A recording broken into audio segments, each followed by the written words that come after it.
we are familiar with the components of food, and these components of food are carbohydrates, proteins, fats, vitamins and minerals.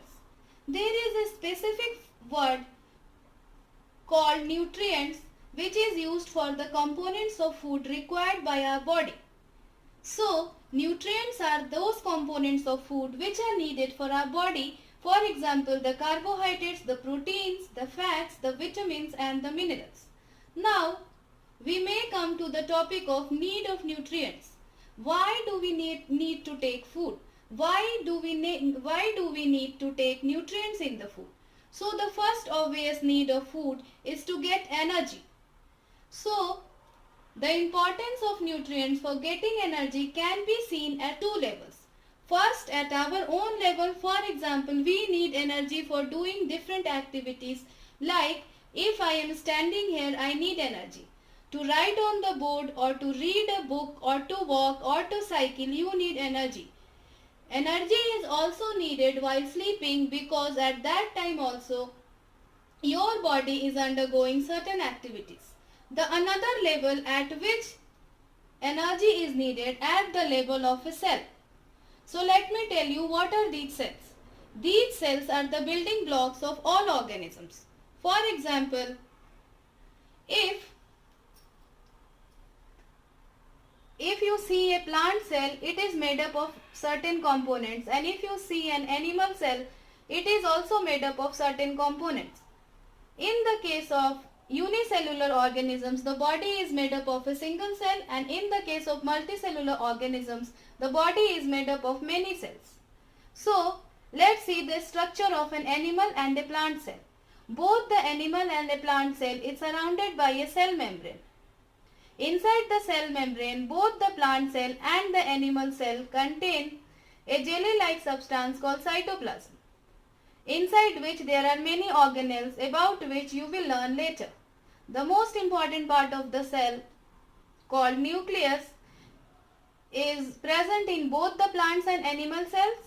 Nucleus is the controller of the cell, but in the case of animal cells, it is present in the center, and in case of a plant cell, it is pushed to the periphery due to the presence of a big central vacuole. Vacuoles are many in number, scattered in an animal cell. A plant cell is provided with a cell wall which is absent in animals because cell wall gives the plant some extra protection as the plants are fixed to a place. But the organelle or the structure of our interest is the chloroplast, because chloroplast is the structure which makes the plants autotrophs, and the absence of chloroplast is the fact which makes the animal cells heterotroph. So we were talking about energy. The cells of all organisms need energy to perform different functions. For example, for transportation or for excretion or for respiration, all the cells need energy. Coming to the next point, we need energy to grow, we need the nutrients to grow, because when we are growing, new cells are added to our body, and these cells are actually made up of nutrients. So, nutrients are needed to grow and to also build our body.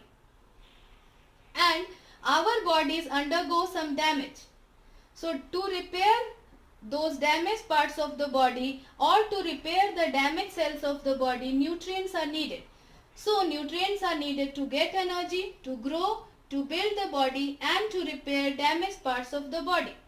Now, coming to the special term called nutrition, which is the process of intake and utilization of food by the body. So, the process by which we take our food and the process by which we utilize the food inside our body is called nutrition.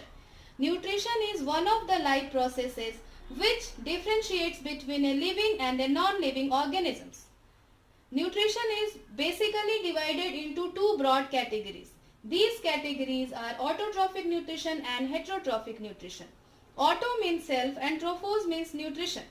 So, autotrophic nutrition is a kind of nutrition in which organisms make food themselves from simple substances. For example, green plants make their own food with the help of some simple substances like carbon dioxide, water, sunlight and chlorophyll, about which you will learn later. And the organisms which undergo autotrophic nutrition, for example, green plants, are called autotrophs. So autotrophs are the organisms undergoing autotrophic nutrition. Coming to the heterotrophic nutrition. Heteros means others and trophos means nutrition. So, heterotrophic nutrition is a kind of nutrition in which organisms depend on other organisms like plants for their food. For example, animals depend on plants for their food either directly or indirectly. And the organisms which undergo heterotrophic nutrition are called heterotrophs. So, all the animals are heterotrophs. Now, coming to the special structure which differentiates between plants and animals. Yes, it is the presence of chloroplast. The presence of this chloroplast in plants help them to make their own food. The reason being that chloroplast contains certain pigments called chlorophyll. This chlorophyll traps the energy of the sun and converts into forms like carbohydrates. But animal cells lack this chloroplast, so they do not have chlorophyll, so they cannot trap the energy of the sun and they have to depend upon plants for their needs of nutrition. So the presence of chloroplast is what makes the plants autotrophs and the animals heterotrophs. This is all about today's class. Thank you for watching.